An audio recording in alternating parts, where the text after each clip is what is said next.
तो जय जय श्री राम दर्शकों। तो सर्दियों में सबसे ज़्यादा पसंदीदा सबकी रेसिपी होती है सरसों का साग ते मक्के दी रोटी। और क्यों ना हो, क्योंकि सबसे बेस्ट हरी सब्जी जो जिस मौसम में होती है वो है सर्दी। और तो क्या हो, अगर ये सब्जी आपको बिल्कुल ट्रेडिशनल वे, बिल्कुल ऑथेंटिक वे में मिले तो उसका आनंद ही कुछ और है। तो चलो आज आपको सिखाते हैं ऑथेंटिक वे में सरसों दा साग की रेसिपी। अगर चैनल पर नए हो तो प्लीज चैनल को सब्सक्राइब करें। तो हाँ, करते हैं बिना किसी देरी के रेसिपी आरंभ। देखिए 4 से 5 ही इंग्रेडिएंट हैं जो हमको फर्स्ट स्टेप में जरूरत है। सबसे पहले है ये है सरसों का साग। सरसों की साग की पहचान ये है कि इनमें छोटे छोटे येलो कलर के फूल भी होते हैं और पत्ते थोड़े से बड़े होते हैं। नेक्स्ट सब्जी है बथुए का साग। आप देख सकते हैं किस तरह इनके पत्तों का टेक्सचर है, इससे आप आसानी से पहचान जाओगे। तीसरी साग है मेथी। देखिए हम अपने नाना जी के स्टाइल में बना रहे हैं, इसीलिए हम 2 से 3 सलगम भी ऐड कर रहे हैं। नाना जी हमारे किसान आदमी थे और जब भी उनका सरसों का साग खाने का मन करता था वो अपने खेतों से साथ में ही सलगम और थोड़े से मूली के पत्ते जरूर लाया करते थे। और सचमुच सलगम सरसों के साग को बिल्कुल रिप्लेस नहीं करता और ज्यादा एनहेंस करता है, इसीलिए हम 2 से 3 सलगम जरूर ऐड करेंगे। अब है लास्ट साग, ये है चूलिए का साग या कहें हरे चने की सब्जी। देखिए छोलिए का साग हम खट्टास के लिए ऐड करेंगे। देखिए मिर्च की क्वांटिटी हमने ज्यादा रखी है, कम से कम 10 से 12, और इन सबको बीच से काट दिया है, 2 हिस्सों में डिवाइड कर दिया है। अदरक भी ऐड करेंगे। अदरक को हमने थोड़ा मोटा मोटा काटा है क्योंकि लॉन्ग कुकिंग के टाइम हम बिल्कुल छोटे छोटे नहीं काटते और वेट करते हैं वो अच्छे से अपना फ्लेवर छोड़े। लहसुन को भी हमने 2 टुकड़ों में काटा है, आप देख सकते हैं, और इनकी क्वांटिटी भी काफ़ी है, कम से कम 20 से 30 लहसुन हमने लिए हैं। लहसुन का स्वाद बहुत ही जरूरी है साग में, इसीलिए अच्छी क्वांटिटी रखें। और हमारे आखिरी 2 इंग्रेडिएंट मक्के का आटा और नमक। तो चलो आगे बढ़ने से पहले कुछ जरूरी चीजें समझते हैं। देखिए जो सबसे पहला प्रोसेस होता है सरसों के साग के लिए वो है हरी सब्जियों को अच्छे से घोटना। सब्जी एक बारी घुट जाती है तो आप उसको स्टोर करके आराम से 7 से 8 दिन तक यूज कर सकते हैं, बस तड़का लगाने की जरूरत पड़ती है। इसीलिए हम आपको फर्स्ट प्रोसेस में सिर्फ घोटना सिखाएंगे, वो भी टाइमिंग के साथ। हम आपको एक्यूरेट टाइम बताएंगे कि कितना टाइम चूल्हे पर हमको घोटने पर लगा। अब आप पूछेंगे कि इसमें पालक ऐड क्यों नहीं करा। देखिए पालक साग में सिर्फ क्वांटिटी बढ़ाने का काम करती है, अगर आप ऐड करना चाहें तो बिल्कुल ऐड कर सकते हैं पालक। तो देखिए सब्जी कटिंग करने से पहले हम सब्जियों को बहुत अच्छे से धो लेंगे। ये सब्जियां सीधे खेतों से आती है, इनमें काफी सारी मिट्टी रहती है और ना जाने क्या क्या चीजें होती हैं, इसीलिए अच्छे से इसको वॉश करेंगे। कम से कम 2 या 3 बार अच्छे से इस पानी में डिप करके अच्छे से इनको वॉश करेंगे। कम से कम 2-2 बार हमने सब्जी काटने से पहले वॉश करा है और कम से कम 2 बार और सब्जी काटने के बाद हम वॉश करेंगे। देखिए सब्जी थिक होती है, वो दाल की तरह नहीं होती, इसीलिए अगर मुंह पर मिट्टी का स्वाद आएगा तो वो बहुत अजीब लगता है। ऐसे ही हम सारी सब्जियों को अच्छे से वॉश कर लेंगे, 5 सब्जियों को जो हमने आपको दिखाई थी। अब आप देख सकते हैं इस बर्तन में कितनी सारी मिट्टी निकल कर आई है इन सब्जियों में से, इसीलिए बहुत अच्छे से वॉश करना बहुत ज़रूरी है। हो सके तो इस पानी को, ये जो गंदा पानी है, इसको आप किसी पेड़ पौधे में डाल दें, इससे यह पानी बिल्कुल वेस्ट नहीं होगा। जब तक पानी में गंदगी ना दिखे या मिट्टी ना दिखे, कम से कम तब तक आपको धोना है। अब आपको बताते हैं सब्जी की कटिंग। देखिए सरसों के जो साग होता है उसके जो डंठल होते हैं वो बहुत जरूरी होते हैं। इनको सबसे पहले आप चाकू की मदद से घिस के थोड़ा सा नरम कर दें। अगर आपके सरसों के साग के डंठल इतने मोटे हैं, अगर बिल्कुल सॉफ्ट वाले हैं तो उसमें जरूरत नहीं है। उसके बाद कुछ डंठलों में कुछ ऐसी गंदगी लगी होगी तो आप उतने से आप बिल्कुल थोड़ी सी साइड से काट सकते हैं। और जिस डंठल में इतना मोटा जड़ होगा या थिकनेस ज़्यादा ही होगी उसमें से आप थोड़ा सा आगे से काट सकते हैं, लेकिन आपको पूरा डंठल नहीं काटना क्योंकि डंठल में एक मिठास होती है और पत्तों में थोड़ा कड़वापन, और जो इनका कॉम्बिनेशन होता है उसी से उभर कर आता है सरसों का साग। अब देखें सबसे पहले हमने इनको बीच से काटा और डंठलों को साइड में रखा और फिर धीरे धीरे छोटे छोटे टुकड़ों में काटना शुरू कर दिया। और अब हम काटते हैं बथुए को। देखिए बथुए के साथ ऐसा नहीं है, अगर उनके डंठल बहुत ही ज़्यादा लाल हो रखे हैं और बहुत ही ज़्यादा कड़क, तो आप उनको एक साथ काट के बीच से साइड कर सकते हैं। उसके बाद ऊपर का थोड़ा सा डंठल रख, जो नरम वाले डंठल हैं उनको आप काट सकते हैं और फिर धीरे धीरे छोटी छोटी कटिंग करते हुए हम सारी सब्जी को काट देंगे। ऐसे ही मेथी को आपको छांटना है सबसे पहले, और क्योंकि लॉन्ग कुकिंग होगी इसीलिए इनके डंठल भी पहले बीच से काटेंगे। इन सबको साइड करेंगे और फिर बिल्कुल छोटी छोटी कटिंग कर देंगे।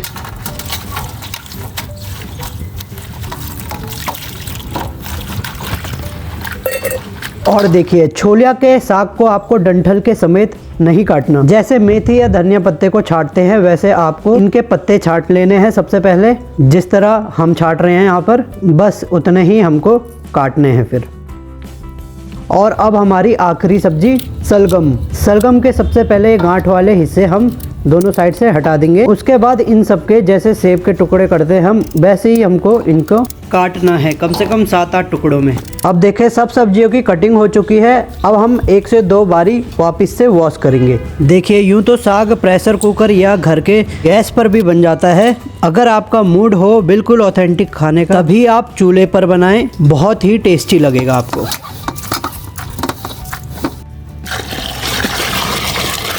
सभी सब्जियों को हमने एक साथ रख के हमने इनको लास्ट टाइम वॉश कर लिया है कम से कम 2 बार। उसके बाद ऐसी एक छन्नी वाली परात में इन सबको बाहर निकाल दिया है और सारा पानी इनका मिट्टी वाला साफ कर लिया है।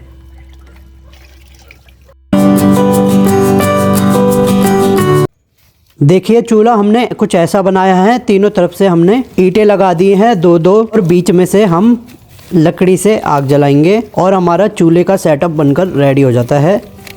तो देखिए लॉन्ग कुकिंग के लिए अलग अलग सब्जी या अलग अलग दाल के लिए अलग अलग बर्तन यूज़ होता है। जैसे कि सरसों के साग के लिए सबसे बेस्ट बर्तन होता है वो होता है मिट्टी का, मगर हम एल्यूमिनियम का बर्तन यूज़ कर रहे हैं। बिल्कुल दिक्कत वाली बात नहीं है, बहुत अच्छा टेस्ट आने वाला है।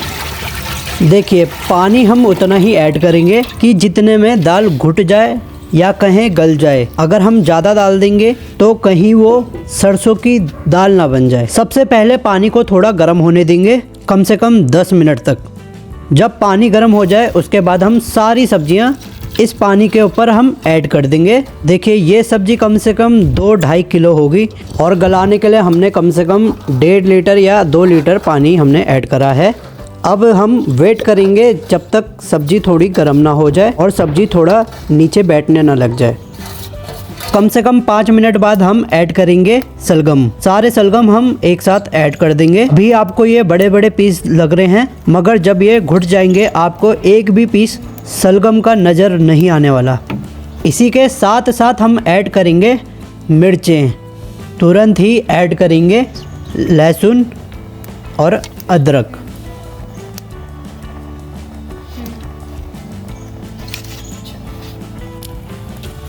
और 1-2 मिनट बाद हम ऐड करेंगे नमक अपने स्वाद अनुसार।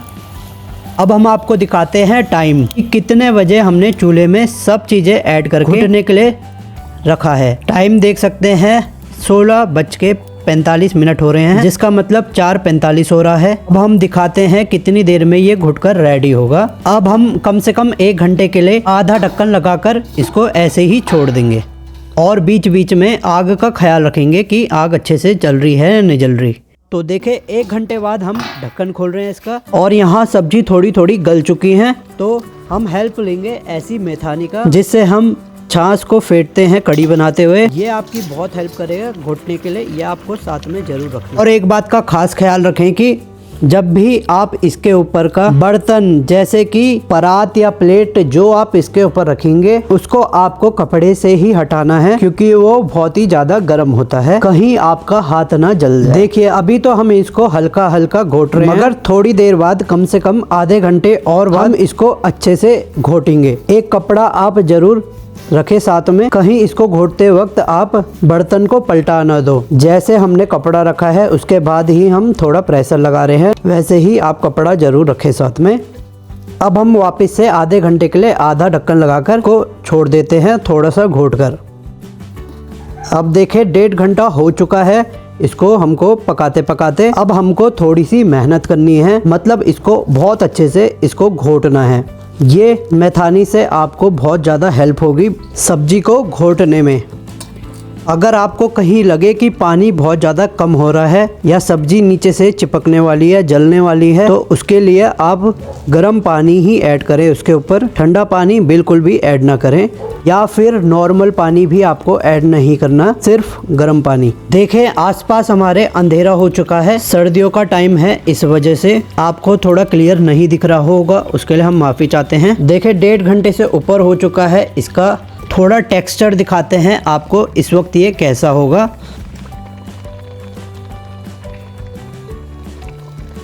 तो देखें काफ़ी ज़्यादा ये अभी गल चुका है, लेकिन अभी प्रॉपर घुटा नहीं है, इसीलिए इसको और पकाएंगे और मैथानी से घोटते जाएंगे। आप देख सकते हैं सर्दियों का टाइम है और हमारे आसपास अंधेरा हो चुका है।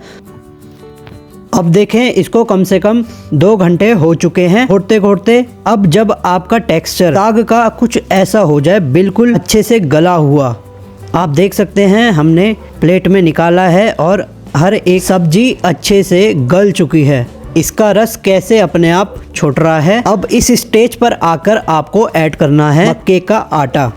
तो देखें कम से कम हमने 1 पाव इसके ऊपर ऐड कर रहे हैं। मक्के का आटा चिकनाहट के लिए बहुत ही ज़्यादा ज़रूरी है, और तो और जो हम इतनी सारी मिर्चें डालते हैं उसको बैलेंस भी करता है, और जो पानी का रस होता है या कहीं पानी होता है उसको थोड़ा कम करता है और सब्जी को थिक बनाता है और बहुत ही टेस्टी कर देता है। अब हम इसको ज़्यादा नहीं, सिर्फ आधे घंटे के लिए और साग को घोटेंगे।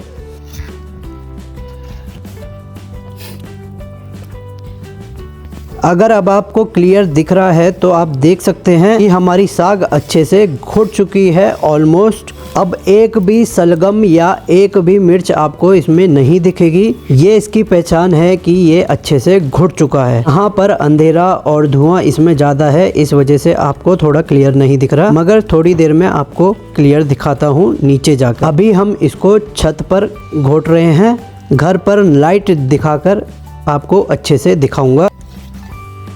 अब अच्छे से ये घुट चुकी है। अब हम चूल्हे से इसको उतारते हैं। अब आपको अभी का टाइम बताते हैं और बताते हैं हमको चूल्हे में कितने टाइम में हमारी साग घुटी है। ये देखें, ये है छत की ही वीडियो है। बीच पे एक बटर रखा है छोटा सा टुकड़ा। और टाइम देखें 18:59 हो रहा है। इसका मतलब ऑलमोस्ट 7 बज चुके हैं। इसका मतलब 2.5 घंटे से ऊपर हमको चूल्हे पर पकाते पकाते लग चुके हैं। अब आप देख सकते हैं हम साग को अपने घर ला चुके हैं, और यहाँ पर आप क्लियर देख सकते हैं कितनी अच्छे से हमारी दाल घुटी है। इतने सारे हमारे सलगम, मिर्च, लहसुन, अदरक एक भी आपको यहाँ पर पीस नहीं दिखेगा। यही इसकी निशानी है कि ये अच्छे से घुट चुका है। तो चलो अब हम चलते हैं अगले प्रोसेस की तरफ, जो है तड़का। सबसे पहले उसके इंग्रेडिएंट बताते हैं। आप अपने हिसाब से भी जैसा आपको अच्छा लगे वैसा तड़का मार सकते हैं। हम आपको अपना तरीका बताते हैं। तो देखिए ये है अगला दिन जब हम तड़का लगा रहे हैं। साग घोटने के बाद हम नेक्स्ट डे ही उसका तड़का लगा रहे हैं। तुरंत हमने इसीलिए नहीं लगाया कि 7 से 8 घंटे तो अच्छे से साग को हम रिलैक्स देते हैं कि वो अच्छे से उनके फ्लेवर्स घुल जाएं।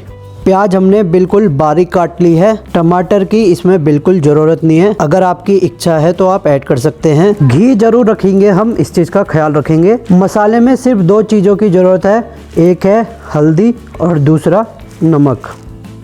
देखिए बाकी मसाले, टमाटर, ये सब हम इसीलिए ऐड नहीं कर रहे। इतनी लॉन्ग कुकिंग के बाद हमारे जो सब्जी होता है उसमें वैसे ही इतना स्वाद होता है कि ज़्यादा चीज़ें ऐड करने की ज़रूरत नहीं होती। फिर भी अगर आप चाहते हैं तो आप ऐड कर सकते हैं जो आप चाहो। तो देखो फिलहाल हम सिर्फ 2 लोगों के हिसाब से अभी हम तड़का लगा रहे हैं, क्योंकि हम अभी 2 लोग हैं। सबसे पहले सरसों का ऑयल ऐड करेंगे और धुआं आने का वेट करेंगे, और जब धुआं आ जाए सबसे पहले हम ऐड करेंगे लाल मिर्च, खड़ी लाल मिर्च जो हमने ली थी, और उसके तुरंत ही बाद हम ऐड करेंगे लहसुन बिल्कुल चॉप्ड करे हुए। आप और कुछ ऐड करें या ना करें, लहसुन जरूर ऐड करें। साग में लहसुन का अपना ही एक मज़ा है। अब हम लहसुन को जलने नहीं देंगे, तुरंत ऐड करेंगे प्याज।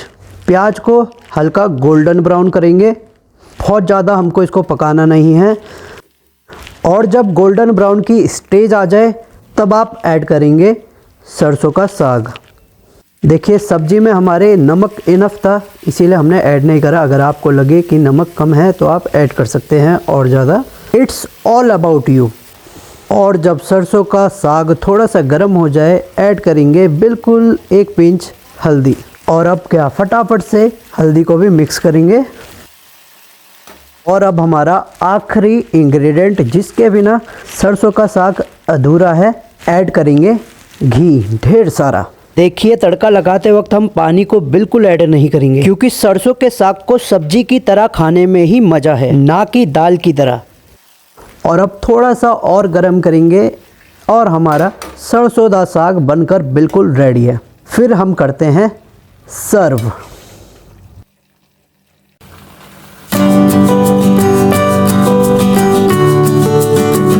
तो देखिए ना, सर्व करते करते मेरे को अपने नाना की एक और बात याद आई। जब वो साग खाने के लिए बैठते थे तो उससे पहले 2 चीज़ें साथ जरूर रखते थे। एक तो प्याज को अच्छे से छीला करते थे और उसे हाथों से अच्छे से ठोकते थे और उनके 2-3 टुकड़े हो जाते थे। और तो और जिनको तीखा लगता था उनके लिए एडवांस में गुड़ जरूर रखते थे। हाँ, तो अब हम करते हैं सर्व।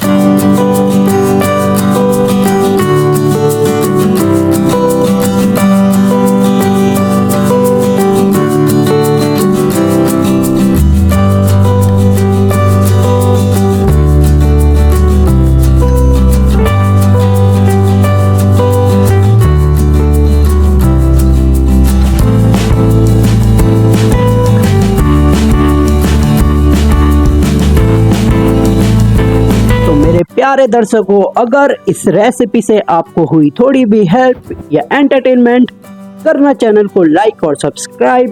तो मिलते हैं नेक्स्ट रेसिपी में, जब तक के लिए tata bye and see you.